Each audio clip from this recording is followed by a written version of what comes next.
थोड़ी सी जायदाद के लिए हम आपस में लड़ते रहते हैं और फिर वही जायदाद छोड़कर हम चले जाते हैं, तो उस लड़ाई का क्या फ़ायदा हुआ?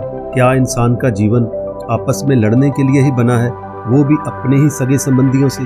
हमारे पास तो लाइफ पहले ही बहुत शॉर्ट है।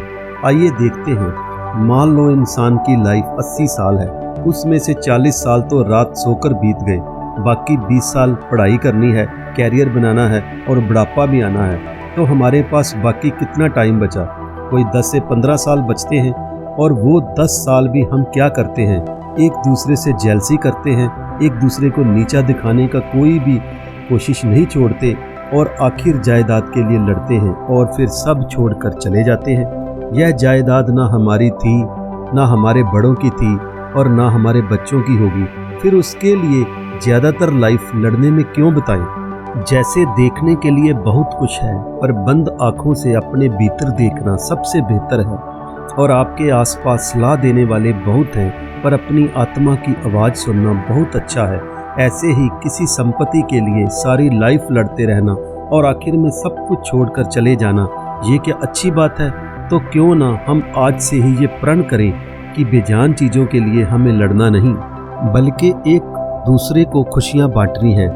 आपने देखा है कि हमारे पास तो पहले ही लाइफ कम है, तो क्यों ना जो हमारे पास लाइफ है उसमें एक दूसरे की प्रशंसा करें, अपनों को अच्छे अच्छे उपहार दें, खुलकर खुशियाँ बांटें, और जब हम यहाँ से जाएं तो सब हमें अपनी यादों में अमर कर दें। अगर हम अपनी सोच बदल लें और शिकायतें करना छोड़ दें, दूसरों को दोष देना छोड़ दें, तो हमारा जीवन काफ़ी बेहतर हो जाएगा। और अगर हम ऐसे ही चीज़ों के लिए लड़ते रहें तो हम अपने बच्चों को क्या देकर जाएंगे?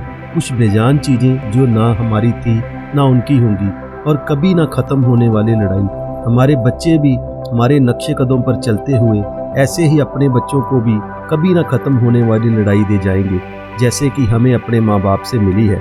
तो क्यों ना हम इस साइकिल को तोड़ दें और इसी जन्म में खुद ही संपत्तियों की लड़ाई छोड़कर आपस में एक दूसरे को प्यार बांटे, खुशियाँ बांटे। और रही बात जायदाद की, तो क्या होगा अगर वह आपको न मिलकर आपके ही किसी सगे संबंधी के पास चली जाए, पर रहेगी ये उसकी भी नहीं। अगर सब लोग इस बात को समझ जाएं तो जायदाद के लिए कोई नहीं लड़ेगा। हमारे पास थोड़ी सी लाइफ बची है, वो खुशियों भरी होगी। आप एक बात कह सकते हैं कि इन संपत्तियों पर तो आपका हक है, फिर हम अपना हक क्यों छोड़ दें?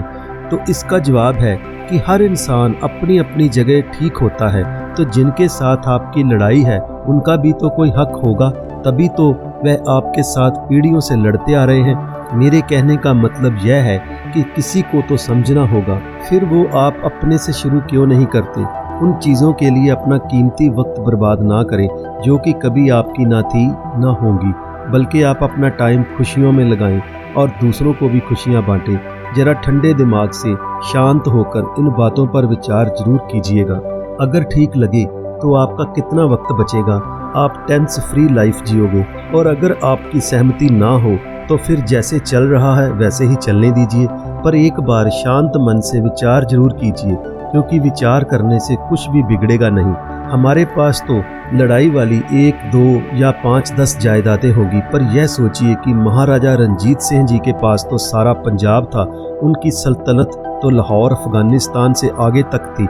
इतने अमीर होते हुए भी उनके पास वक्त उतना ही था जितना आपके पास है। जब वो कुछ नहीं ले जा पाए तो आप अपना खुद ही सोच लें। इसलिए मेरे विचारों पर विचार जरूर करना, आगे आपकी मर्जी। अगर अच्छा लग रहा हो तो शेयर जरूर कर देना। धन्यवाद।